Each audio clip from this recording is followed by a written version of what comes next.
ভাইরে, Brazilian superstar রোনালদিনহোকে Real Madrid কেন কিনেন নাই আপনারা জানেন? কারণ রোনালদিনহো ছিল কালো এবং দেখতে খারাপ, তাই রিয়াল মাদ্রিদ প্রেসিডেন্ট বলেছিলেন এত কুৎসিত কোনো প্লেয়ার কেনার কোনো মানে হয় না।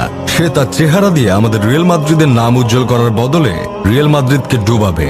তখন রিয়াল মাদ্রিদের ব্রাজিলিয়ান কিংবদন্তি খেলোয়াড় রোনালদো খেলছিলেন। ডেভিড বেকহামকেও তারা দলে ভিড়িয়েছিলেন। শুধুমাত্র চেহারা খারাপ বলে রোনালদিনহোকে কেনেননি রিয়াল মাদ্রিদ প্রেসিডেন্ট। তখন বার্সেলোনা ম্যানচেস্টার ইউনাইটেডকে পিছনে ফেলে রোনালদিনহোকে দলে নিয়ে আসেন। তারপর বার্সার হয়ে মাঠে নেমে রিয়াল মাদ্রিদকেই ডুবিয়ে দিছিল এই কালো ছেলেটা।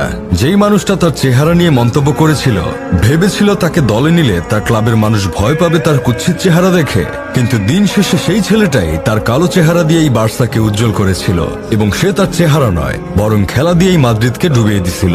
এজন্য কারো চেহারা দেখে জাজ করার আগে তার কাজ আগে দেখে নেওয়া উচিত, কারণ সব সময় সবকিছুতেই চেহারা কাজে আসে না।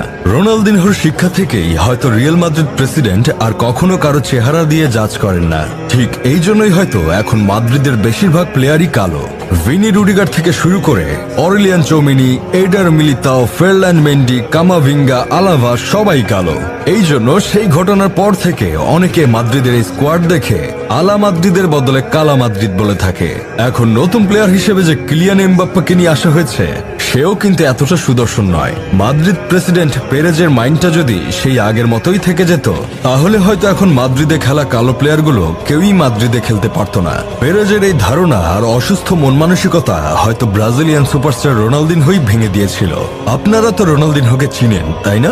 90 দশকের মানুষের তো তাকে আরো ভালো করে চেনার কথা। তার ফুটবল নিয়ে ছেলে খেলা করার একটা অভ্যাস ছিল। তিনি পা দিয়ে ও তার শরীর দিয়ে একটা ফুটবলকে যেভাবে খুশি সেইভাবে নিয়ন্ত্রণ করতে পারতেন। তার ড্রিবলিং গুলি ছিল এক প্রকার চোখের শান্তি। তাকে কখনো মাঠে নামলে দেখা যেত না সে গোল করার জন্য অতিরিক্ত ক্ষুধার্ত হয়ে আছেন। তার ইচ্ছেটাই যেন ছিল সে মাঠে নেমে একটা ফুটবলকে যেভাবে খুশি সেইভাবে কন্ট্রোল করবে। তাকে অনেকে মেসি শিক্ষাগুরুও মনে করে, কারণ ছোটবেলায় মেসি যখন বার্সাতে খেলছিল তখন রোনালদিনহো সেখানে পরিদর্শন করতে গিয়ে মেসি ছোটবেলার খেলা দেখে মুগ্ধ হয়ে গেছিলেন। তারপর সে মেসিকে ট্রেন করছিলেন।